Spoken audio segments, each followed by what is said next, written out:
parte monetaria en los países y es de propiedad del Banco Central del Ecuador por alrededor de 450 millones, otros al paso, desde para acá 450 millones de dólares. Bueno,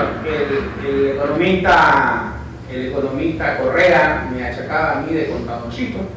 Pues bueno, yo le achaco a él que no sabe de contabilidad, porque cogió unas utilidades no realizadas. Las utilidades se pueden repartir cuando se realizan, no cuando se las conoce. Por lo menos eso dice el principio del debe cabo. Lo único que registro es el pasivo cuando lo conozco. Pero utilidades no realizadas en el oro por más o menos 500 millones de dólares, digo, pega para acá. Y todo eso fue quitándole liquidez al Banco Central del Ecuador. Pero con el cambio de ley, lo que hicieron fue que el Estado, que estaba, el Banco Central, que estaba prohibido de prestarle dinero al Estado, le prestó dinero al Estado y llegó a prestarle alrededor de 5.800 millones de dólares y más o menos 2.000 millones a la banca pública. La banca pública tampoco lo ponía en el mercado, sino que también lo invertía en bonos del Estado. Entonces eso pegó un zarpazo de alrededor de 7.000 millones.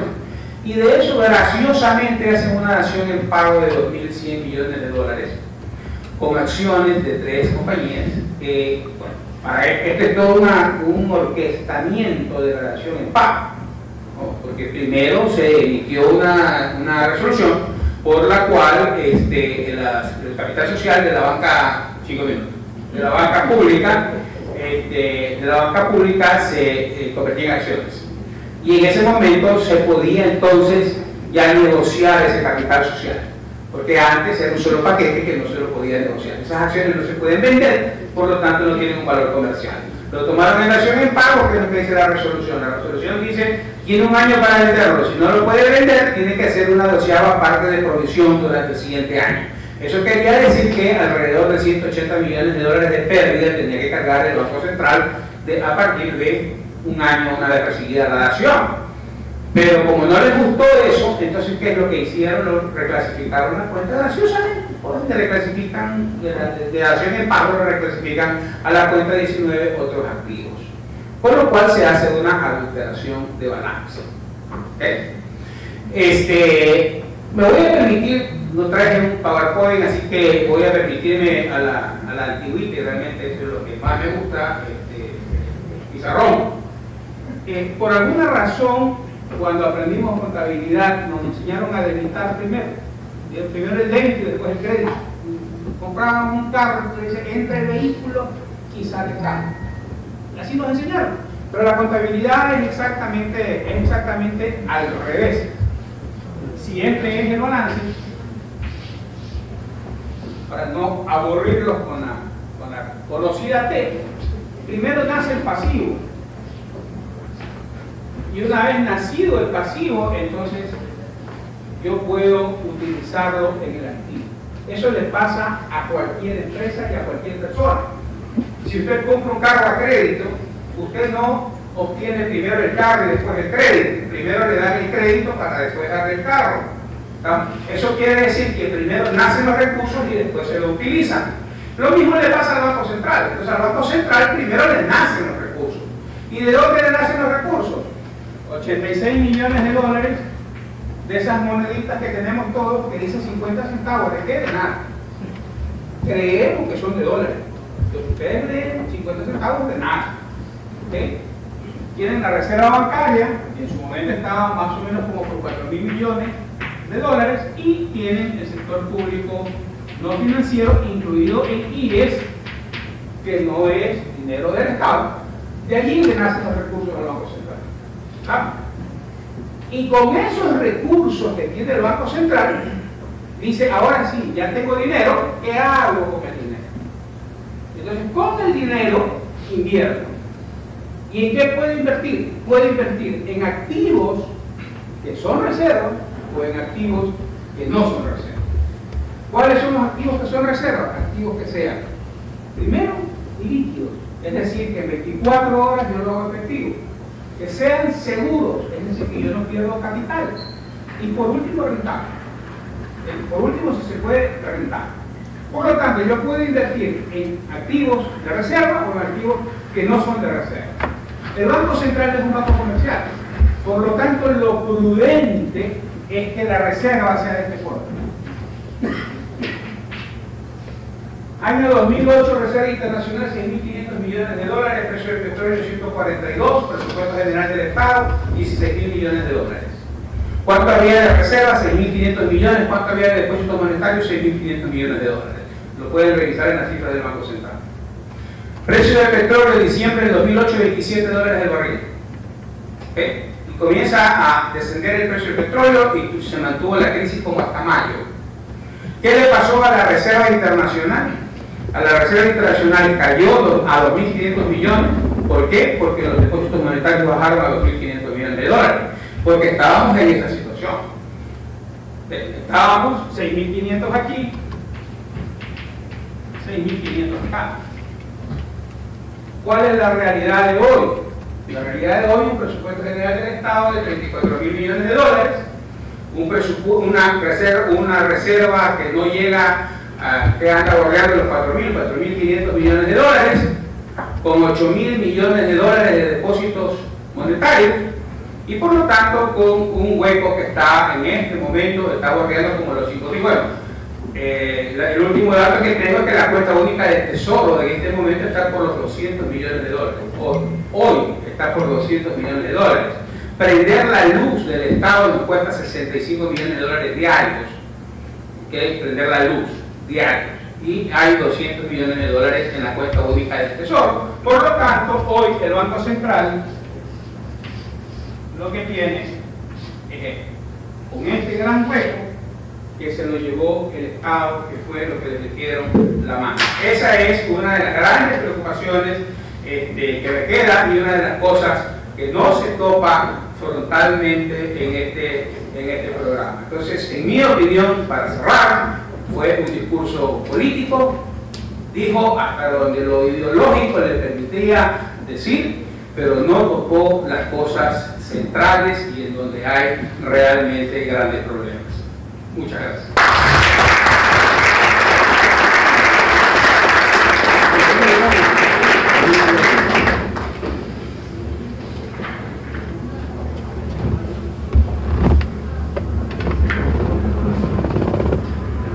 Buenas noches. La verdad es que después de los mensajes que hemos oído, estamos seguros que lo que aquí se ha pretendido hacer es adoptar una dosis colectiva de placebo. Unas pildoritas verdes llenas de azúcar, sabor agradable, tal vez algo de menta, con algún tranquilizante que puede estar ahí adentro, para calmar los ánimos. Y es que esto es importante porque el gobierno efectivamente lo que ha hecho es actuar políticamente. Y resulta que el presidente de la República es un buen declamador. A mí me hace acordar al rey de la galleta. Y tenía una capacidad enorme para componer las cosas y hacer que todo el mundo sonría, le compren o no le compren la gente. Miren ustedes, hablando de consistencia de la cifra, el presupuesto del Estado del año 2018 se arma y se cuadra con un precio del petróleo de 41 dólares con 50 centavos. Y a lo largo de este primer trimestre, lo que tenemos es un precio del petróleo promedio de alrededor de 55 dólares.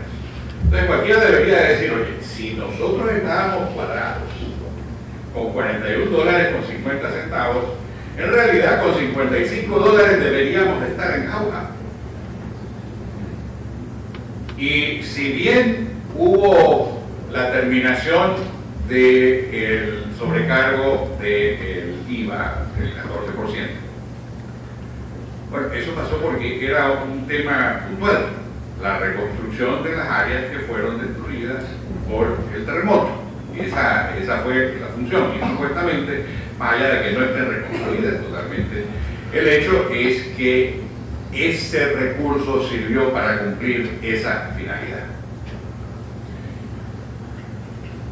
Entonces, terminado ese objetivo, no hay necesidad de hacer pues nada más respecto de la reconstrucción. En lo que tiene que ver con las salvaguardas dejaron de ser, y efectivamente habida cuenta que lo que había sucedido era que había un represamiento de las importaciones debido a las salvaguardas, naturalmente se podía esperar que las importaciones también suban. Por cierto, este tema de la balanza comercial privada es un tema un poco caprichoso, porque le registran como privado. Digamos que uno es un burócrata, recibe su cheque, está en el sector público, ¿no? Pero cuando va y se compra una camisa importada, se lo pone en el sector privado. En consecuencia, este tema de la división entre el sector público y sector privado no es exacta, no tiene ninguna razón de ser, no hay una rigurosa contabilidad como lo exigiría Marcos acá, para decir y saber que existe esta situación particular entre el sector público y el sector privado. Es más, en la medida, y esto ya lo dijo Mauricio, en la medida en que el sector público sigue ocupando el puesto que ocupa, alrededor del 40% de la economía, del gasto de la economía, en la medida en que siga allá, vamos a seguir teniendo estos problemas. Porque la economía ecuatoriana no tiene la estructura, no tiene la capacidad, no tiene la fuerza, y es más, ninguna economía la tiene para poder asimilar un sector público de ese peso sin que eso le provoque las dislocaciones propias de las economías socialistas. Lo que ha sucedido acá con el Banco Central es simplemente parte del grave problema que es el problema fiscal. Lo que ha sucedido con llevarse los recursos de los depósitos de encaje es parte del problema fiscal. El hecho de haberse gastado 70.000 millones de dólares en rubros otros durante el gobierno de Correa es parte del problema fiscal. Aquí el problema es fiscal, no es otra cosa. Pero lo que ocurre es que cuando el Estado ocupa el 40% de la economía, lo que hace el Estado tiene una irradiación, una resonancia a lo largo y ancho de la economía. Que no hay más impuestos, se dice.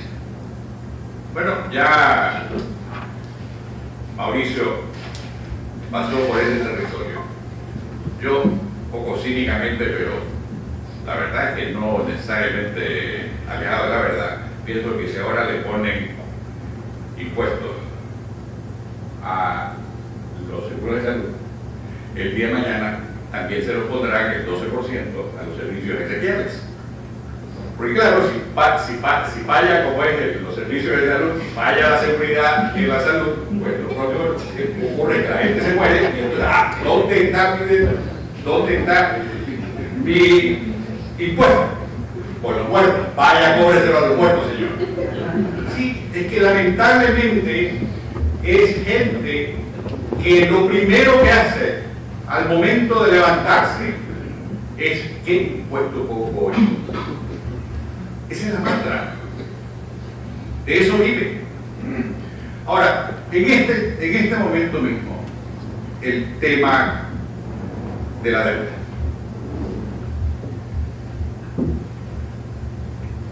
Si tomamos como referente el petróleo de $100 y observamos la evolución evolución del precio del petróleo durante los años de las vacas flacas, hallamos una pérdida de alrededor de 20, 22, 23 mil millones de dólares en ingresos que se daban previamente, pero que se dejaron de dar en un momento dado porque simplemente el precio del petróleo bajó. Entonces la reacción del Estado, que tiene un apetito voraz, es: me faltan los ingresos del petróleo, ¿cómo los suplo? Con deuda. ¿De cuánto es la deuda? Aproximadamente 24 mil millones. O sea que en realidad, lo hicieron para sustentar el ritmo de gasto bajo el supuesto de que este ritmo de gasto y esta economía configurada de la manera como está configurada es lo que el país necesita para desarrollarse. Y para eso no tuvieron ningún reparo en hacer toda suerte de contrataciones de deuda en los términos que lo ubican al Ecuador como el segundo país en el mundo que paga las más altas tasas de interés, después de Surinam. Tenemos una deuda que tiene un perfil horroroso, es de corto plazo. Es una deuda que cuesta una fortuna. Y por eso estamos viendo que el capítulo de deuda pública en el presupuesto del Estado se ha inflado y se continuará inflando por algún tiempo adicional, porque el servicio de intereses y las amortizaciones de capital que empezarán en algún momento a partir del año 19, año 20, pues van a significar eso.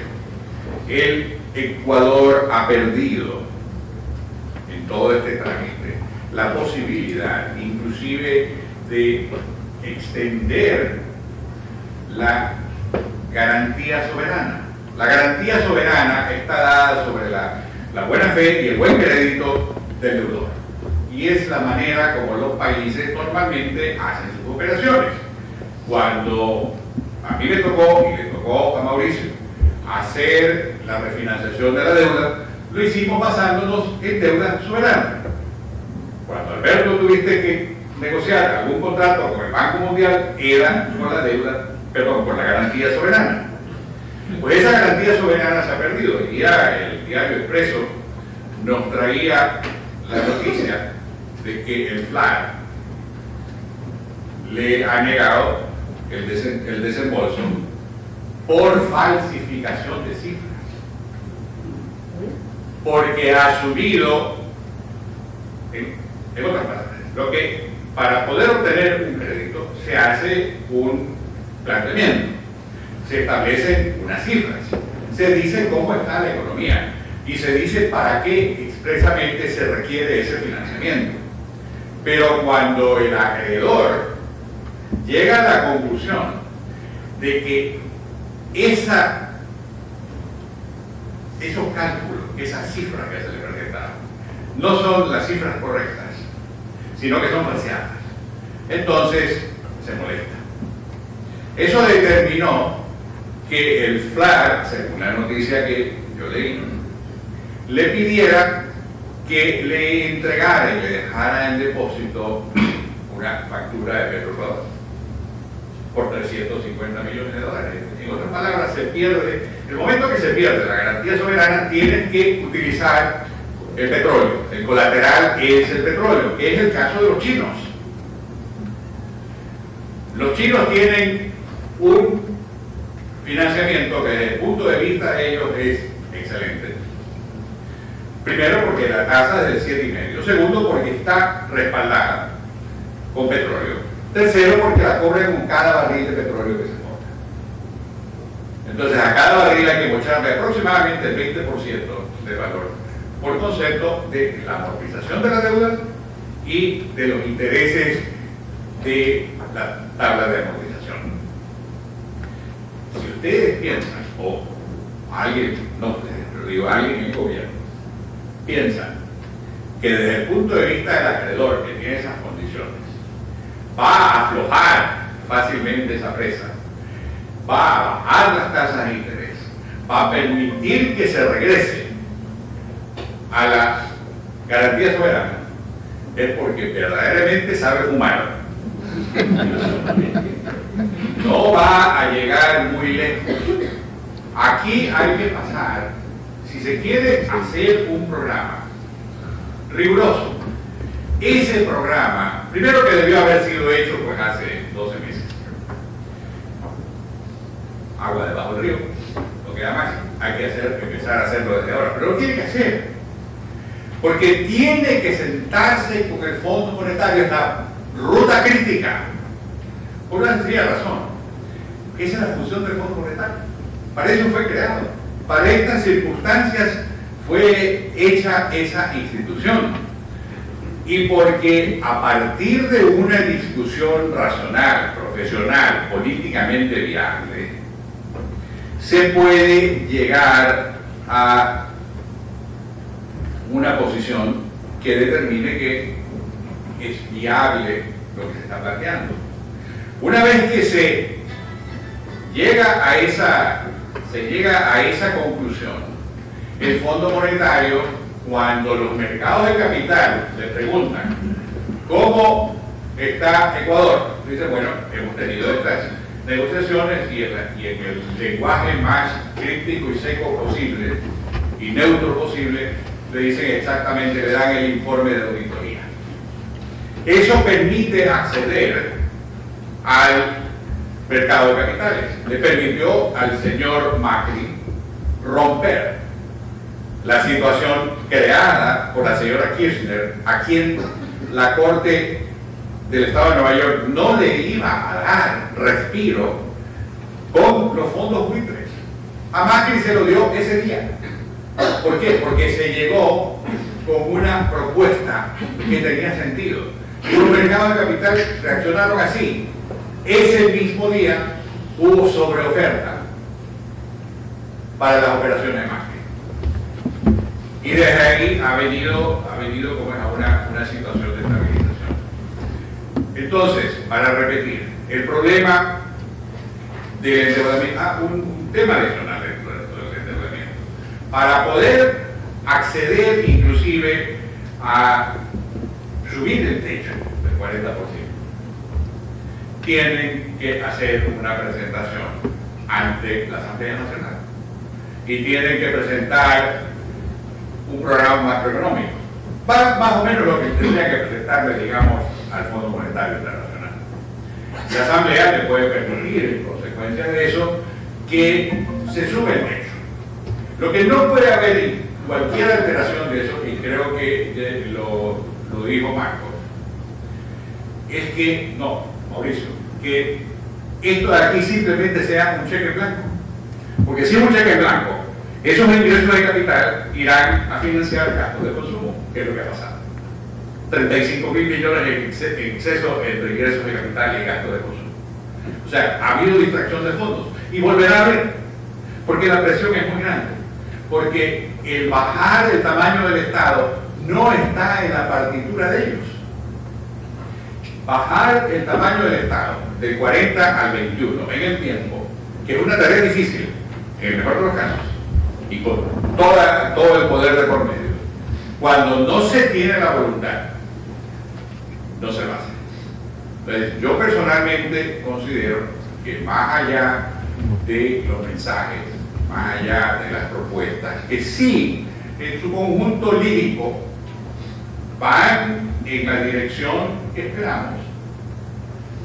Cuando uno entra a hacer un análisis más detenido, se da cuenta de que para poder llevar eso a cabo se requiere tener voluntad, se requiere tener convencimiento, se requiere tener capacidad y se requiere tener otros actores. Gracias.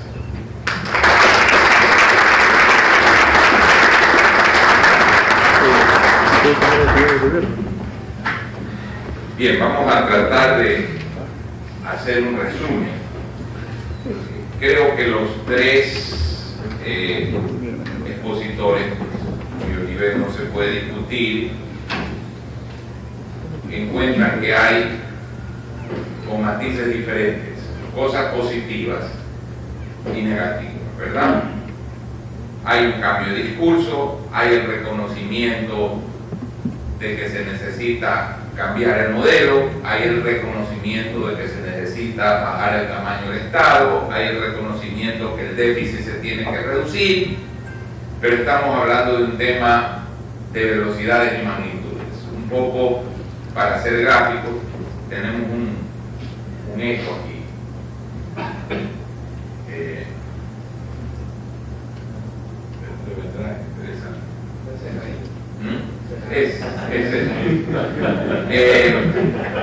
Un poco, supónganse que ustedes van en una dirección, ¿verdad? Encuentran una tormenta, giran 180 grados y la tormenta viene a 20 kilómetros por hora y ustedes empiezan a andar a 10. ¿Sí? Han cambiado el rumbo correcto. Están alejándose. El problema es que la tormenta está andando más rápido que ustedes. Y eso es, en los tres expositores de hoy, un mensaje.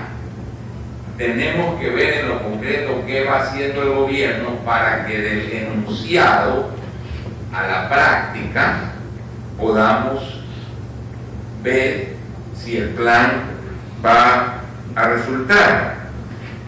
Todos los expositores, tema IES no ha sido tratado, fundamental. Tema Banco Central, los tres expositores, unos con mayor, otros con menor énfasis, lo han anotado. Yo personalmente considero que es imposible que un programa funcione si el Banco Central no recupera la liquidez. El Banco Central, queridos amigos, ha llegado a tener liquidez real, o sea, de esto de acá, de esto que habla mal, efectivo, ha llegado a estar en $1.000 millones. Eso es como que ustedes tengan $10 en su cuenta corriente para el Banco Central. ¿Qué pasa si no hay liquidez en el Banco Central? Aparte de un riesgo de falta de respaldo para el sistema. ¿Qué pasa apenas el país empieza a crecer? ¿Qué demanda? Importaciones. Y no hay divisas. Se tienen que volver a achicar. Entonces, si eso no se recupera, es imposible. Y no se lo puede recuperar sino con un fuerte tanganazo. Y eso no puede haber sin algo que han sostenido aquí los expositores. Un acuerdo con el Fondo Monetario, Banco Mundial y BID, que es el auditor externo que dice: hemos revisado estos lineamientos y ya no consideramos que son, como dijo Pancho, un placebo, que son, como dijo Mauricio, algo agridulce, algo que no podemos saber si lo bueno o lo malo va a primar y que va a quitarle las enormes dudas que tenía Marco sobre el programa, porque eso es lo que hacen los organismos internacionales. No solo le dan al país recursos, sino que además le dan un aval, ¿verdad?, para lograr resultados. Entonces, creo que el valor de las exposiciones es hacernos ver que estamos contentos que el presidente diga hay que flexibilizar las condiciones laborales. Estamos contentos de que haya dicho el déficit se tiene que bajar. Estamos contentos que haya dicho se tiene que reducir el tamaño del Estado. Estamos contentos que haya dicho que hay esto fundamental, o sea, que aquí hay juristas brillantes. Roberto, hablamos mucho de estas cosas, por ejemplo. ¿En qué país del mundo un accionista es responsable con su patrimonio personal de las deudas de una empresa? Es que esa es la destrucción más perversa de la esencia del sistema de mercado, que es limito mi riesgo. Quiero saber cuánto es mi riesgo para ver si lo tomo. Y resulta que aquí no se puede saber cuánto es el riesgo, porque todo mi patrimonio personal está a disposición de la empresa por el hecho de ellos ser accionistas. Bueno, que el presidente haya dicho que eso se tiene que cambiar, a todos nos agrada, pero nos han prendido los expositores unas luces amarillas, anaranjadas. ¿Qué tal?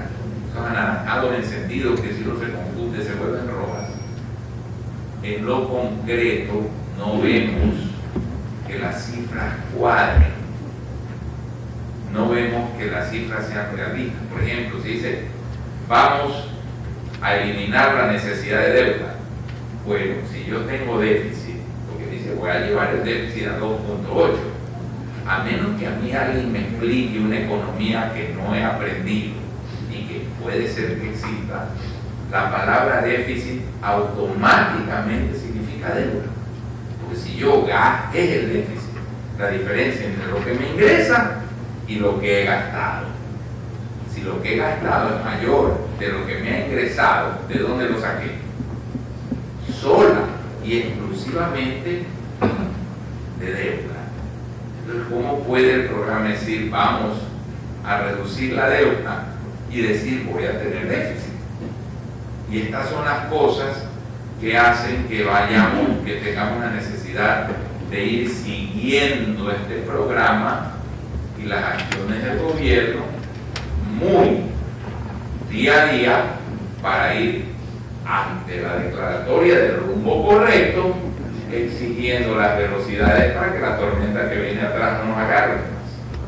Entonces, a los expositores están en total libertad de hacerles preguntas. Habíamos dicho que era por escrito, pero como no son 200 personas, ya hay algunas que vayan escribiendo las personas y traten de poner a quienes quisieran dirigir.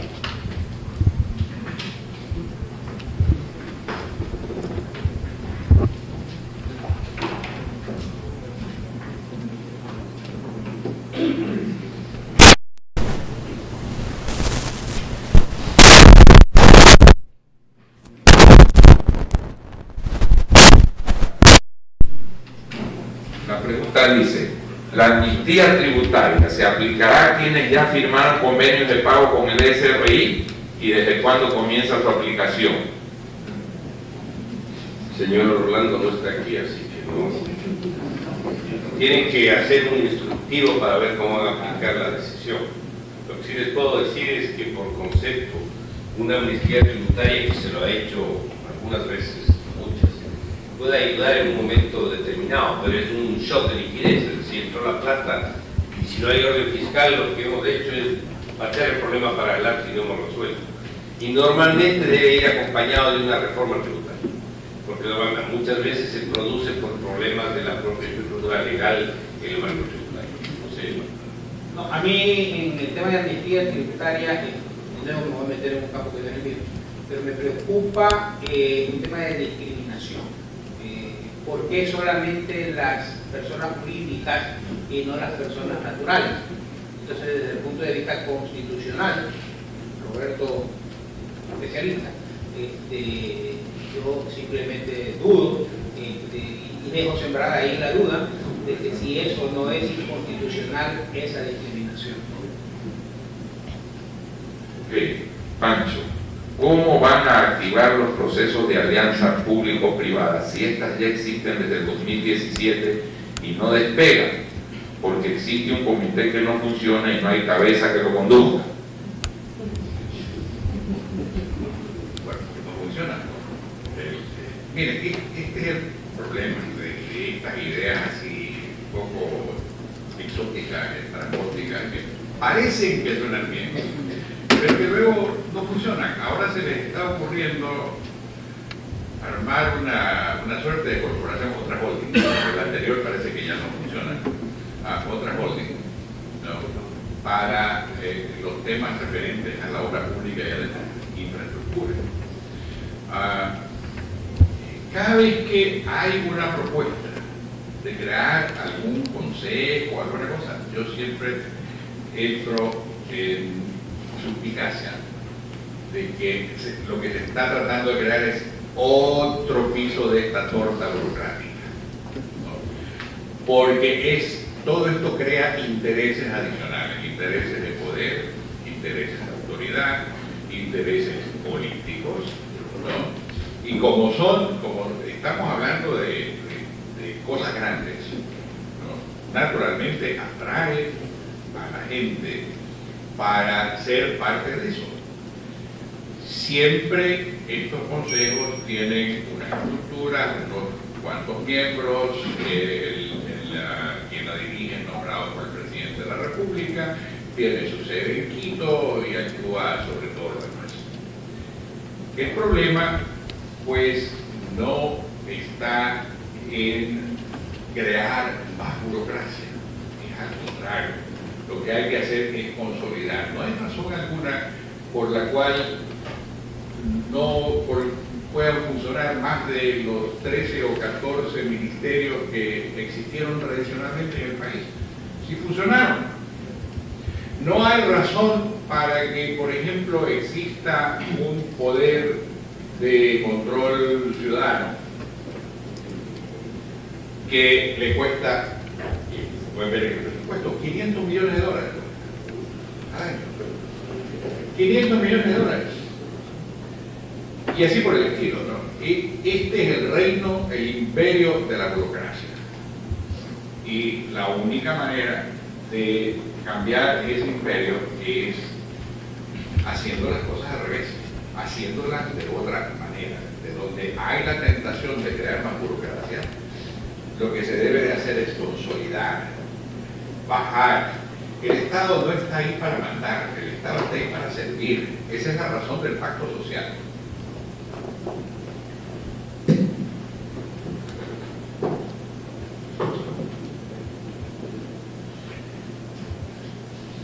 Hay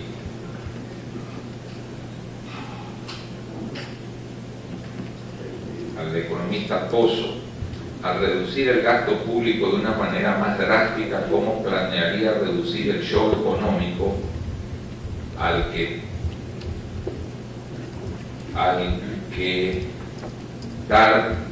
quitarle el flujo de ingresos de dinero en la economía y su efecto multiplicador? Y otra pregunta, ¿usted cree que se puede llamar un programa económico o se trata de un discurso de buenas intenciones que no sirven para la solución de los problemas? A ver, atendiendo a la segunda interrogante, hay un dicho que no recuerdo exactamente, no importa si es gato negro o gato blanco, lo importante es que casi ratón, Le podemos poner el nombre que ustedes quieran. Las acciones dirán si fue realmente un programa que va a dar los resultados. Yo creo que es un mix de varias cosas. Es un tema de discurso político, es un programa económico para tranquilizar, pero el tiempo dirá lo que se vaya resolviendo. Lo que yo sí creo, y ahí no sé si mis colegas estén o no en mi forma de pensar, yo creo que en el tema político el presidente se ha ganado bastante. Si ustedes ven todo lo que ha logrado en 10 meses, desde tener presos a algunos, haber tenido la mayoría en el partido del anterior presidente, el haber cesado ahora la nominación de fiscal, no es fiscales sino de jueces, sí, el haber tenido algunas personas fuera de las autoridades principales del Estado, me parece que es un avance importante en este periodo. El tema económico obviamente es otro comportamiento que se ve, pero el tema político avanzado. Ahora sí se abre una puerta peligrosa, que es el tema de la frontera, y eso yo le tengo particular preocupación y ojalá se resuelva. Así que lo importante es que el tema económico dé los resultados y que vaya en las políticas en la línea de pronunciamiento. Para responder la segunda pregunta, la primera es la reducción del gasto. A ver, si ustedes se ponen a ver en el tema del gasto y ven la proporción del gasto sobre el total, normalmente la preocupación dice, bueno, ¿cómo van a reducir el gasto si, por ejemplo, sacar gente a la calle? La información en el tema laboral, que hago el paréntesis de decir que el salario promedio en el sector público es el doble que el sector privado, muestra que son aproximadamente 650.000 empleados públicos en entre los activos de los jubilados. De ellos, 150 entraron en el gobierno anterior y hay 30.000 personas que cobran y no trabajan. Y claro, nosotros estamos preocupados de esos 30.000 que se van a quedar sin los 3 o 4.000 dólares mensuales, pero no estamos preocupados de los 4.900.000 personas afuera que no tienen ni trabajo o están subempleados. Esa debería ser la preocupación. Y sobre esa base tienen que tomarse las decisiones. Si ustedes tienen un estado obeso que creció del 21 al 40 y tienen un esquema gradual de reducción para darle sostenibilidad a la economía y al manejo de las finanzas públicas, no tiene por qué haber un problema de impacto de liquidez. Eso será de alguna manera compensado en un buen programa con recursos nuevos y frescos, producto de ese manejo ordenado de la economía. Repatriación de capitales, más exportaciones, más inversión extranjera. Es decir, yo sobre esa base no le tendría mayor preocupación. Y además con un ingrediente adicional: 2/3 del gasto es gasto corriente, 1/3 es gasto de capital. Y normalmente la soga se rompe por el lado más delgado. Cuando quieren ajustar el lado fiscal, el presupuesto normalmente se va por el gasto de inversión. Y el gasto corriente es el que generalmente no es productivo porque no genera un aumento del patrimonio del Estado, un aumento de los activos del Estado. Simplemente una visión absolutamente simple de lo que es una economía. Asumamos que son dos actores: los contribuyentes y el gobierno. Cuando el gobierno sube los impuestos, le quita el dinero a los contribuyentes y lo usa para sus propios fines. Desde el punto de vista del gobierno, hay una serie de supuestos respecto de que esa es la manera de hacer las cosas, porque supuestamente hay más equidad, hay más educación, hay más salud, porque de otra manera pues los contribuyentes gastarían su dinero en otras cosas, en lujos, en consumo conspicuo. Pero quienes hemos visto la conducta de gobiernos a lo largo del tiempo, ese cuento no lo aceptamos. Cuando un gobierno le quita $1 al contribuyente y se lo da a lo que sea dentro del gobierno, que normalmente va a ser gasto corriente, ¿dónde está el valor agregado? No existe. No hay multiplicador que no se vaya a dar dentro del sector privado si es que se consume. Y si es que se lo ahorra, y si es que la capacidad de ahorro del contribuyente es mayor que la del Estado, eso significa un incremento patrimonial de toda la economía. Entonces, la razón de ser de los impuestos es y debe de ser exclusivamente para atender aquellas funciones que la sociedad le delega al Estado.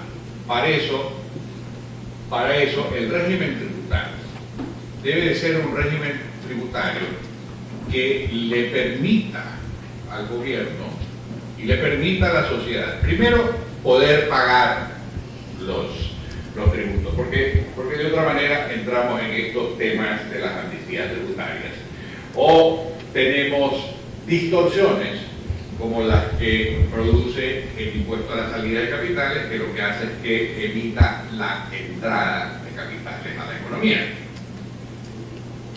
De la misma manera, todos aquellos criterios que son discriminatorios, como ya lo mencionó Marcos acá, respecto de por qué sí para las corporaciones, no para las personas naturales, es porque efectivamente no hay una visión de conjunto de los temas. Si nosotros queremos hacer y crear un régimen tributario, debemos de pensar en que debe de ser lo más simplificado posible, debe depender de unas pocas fuentes que graben la renta, que graben parte del consumo, que no graben el ahorro, que no graben las exportaciones, ¿no? Que, en fin, aquello que la sociedad esté en capacidad de escoger y que sea de relativamente fácil administración. El valor agregado, el impuesto al valor agregado tiene esa gracia, y por eso es que, no obstante que al principio, en las primeras reformas tributarias, lo que se quería hacer es bajar el rol del impuesto al valor agregado y subir el impuesto a la renta, se dieron cuenta que no funcionaba aquí, porque no hay ni habrá la cultura tributaria en una economía donde 7 de cada 100 personas son los que verdaderamente aportan al Estado. Y por eso es que siempre todo vuelve sobre lo mismo y lo mismo y lo mismo. Y si el Estado, el gobierno, piensa que la carga tributaria se queda solamente ahí, no es así tampoco, porque todo esto tiene resonancia a lo largo y ancho de la economía. Como Marco va a contestar una pregunta sobre el mercado de valores, solo les voy a dar un dato. El Ecuador, Chile tiene un mercado de valores de 330% del PIB.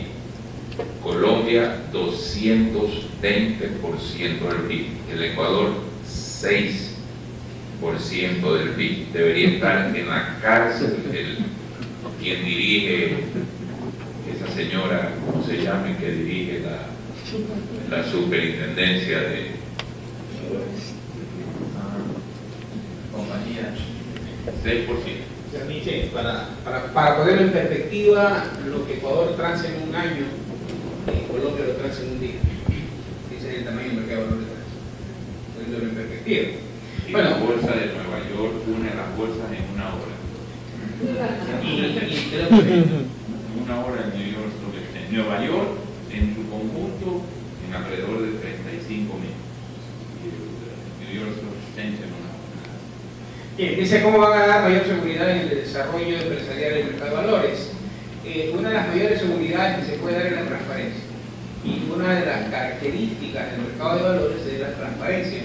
¿Por qué? Porque es un mercado público, en donde las empresas tienen que transparentar las cifras, en donde existe necesariamente auditoría a sus estados financieros y en donde existe una calificación de riesgo a cada una de las emisiones, no del emisor, sino a cada una de las emisiones. Yo puedo tener un emisor muy malo y una emisión muy buena, depende del estructurador.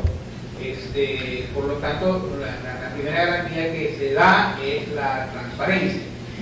Lo segundo, el mercado de valores, a diferencia del mercado bancario, del mercado intermediado, la liquidez que obtiene, el que necesita liquidez, el empresario, está supeditada al flujo de caja del banco. Si el banco tiene liquidez, me da crédito; si no tiene liquidez, no me da crédito. Y el plazo que me da el banco va a depender del plazo promedio al que el banco captó. Cuando yo entro al mercado de valores, yo soy el que defino como estructurador cómo puedo pagar de mejor manera ese pasivo en el largo plazo. Y si tengo un negocio cíclico, lo puedo pagar de una manera cíclica. Entonces puedo adaptar a mi flujo de caja el tema del mercado en el mercado de valores. Y lo otro es que voy haciendo mi nombre en el mercado de valores. Mucha gente dice, oye, es que tengo que gastar en auditoría, es que tengo que gastar en estructuración, es que tengo que gastar. Los publicistas lo que dicen es que invierte en publicidad. Usted también, cuando tiene un nombre asentado en el mercado de valores, ha invertido en hacer su nombre en el mercado de valores. Entonces mañana ya no necesita salir o ir al banco tal a buscar el dinero, sino que con nombre propio usted sale al mercado de valores y obtiene el dinero. ¿Y obtiene a qué tasa? A la tasa que el inversionista está dispuesto a cobrar, es decir, casi a una tasa pasiva. Por eso es que el mercado de valores empuja a que la tasa de interés pueda bajar. Voy brevemente para asegurarme de que cumplamos el tiempo, a agradecerles a todos y contestar dos preguntas muy rápidamente. ¿De qué manera piensan solventar la deuda con un plan económico que cambia cada periodo presidencial?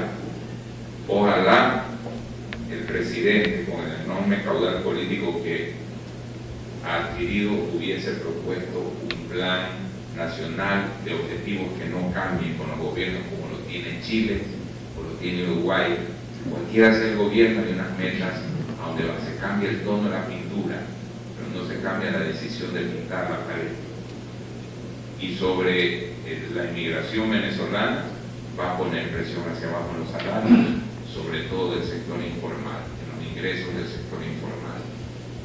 Y el Ecuador está con unos salarios altísimos. Hoy conversaba con un importantísimo empresario colombiano, con todos los adicionales, etcétera. Un trabajador colombiano está en $300 por 48 horas de trabajo. El ecuatoriano cerca de 500 por 40. Eso es un problema grave. Brevemente, cuando hablamos de un balance, de última vez,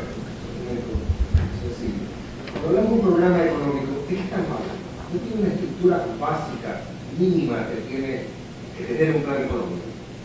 Roberto, un plan económico, y aquí hay gente que lo ha hecho, ya lo hemos pasado, sino que lo que dijo Mauricio creo que es muy importante. Hay metas políticas. Después de estos 10 años el país quedó institucional, política, moral, ideológicamente, todo desbaratado por todas partes, y hay que tratar de apoyar lo que sí es una transformación política, de volver a ser libre. Pero un plan económico debería decir: mi meta va a ser tanto de inflación, va a ser tanto de déficit, mi deuda va a estar en tanto, mis depósitos van a estar en tanto, el crédito va a estar en tanto. Nada de eso hay aquí. Por lo tanto, alguien habló de mano alzada, y yo no lo quiero contradecir al que habló de mano alzada, no voy a decir cuál fue, porque en parte me suena que es así. Ahora fue un ejercicio retórico. A ver, un ejercicio retórico, pero que dio el rumbo en ciertas cosas correcto. Ahora nos toca como sociedad civil presionar a que la velocidad sea la correcta. Mira, el programa macroeconómico es un plan de negocio. El plan de negocio tiene las metas, tiene la mezcla de productos, tiene los capitales que se van a requerir. En el caso del programa macroeconómico, efectivamente tienes las metas y tienes los instrumentos, tienes que en definitiva, a poder elaborar y articular un modelo que te permite que las metas se alcanzan porque se dan estas condiciones, porque se cumple la ejecución del programa con estos instrumentos. Por ejemplo, pueden ser los impuestos, por ejemplo, pueden ser las devaluaciones, que es lo que se hacía en el pasado. Cuando nosotros estamos acá en Ecuador, no tenemos esa posibilidad. Todo recae sobre el sector fiscal. Acá pues no hay política monetaria. Acá lo que hay es política fiscal. Y el fisco, que es el agente económico mayor de toda la economía, tiene que guardar disciplina. Por ejemplo, las empresas públicas. Si una empresa privada se manejara de la manera como se manejan las empresas públicas, Petroamazonas no factura el petróleo que produce, no sabe en consecuencia cuánto le cuesta producir un barril de petróleo, y tiene una deuda de 3.300 millones de dólares, porque todos los excedentes estos fueron a parar a la caja fiscal. Por eso es que yo decía con tanta insistencia, y hablaba con tanta insistencia acerca del problema fiscal, es que está lamentablemente en todo, y sigue en todo, porque es la misma gente que piensa de la misma manera y están convencidos de que están haciendo lo que se debe de hacer de acuerdo a su chueca teoría.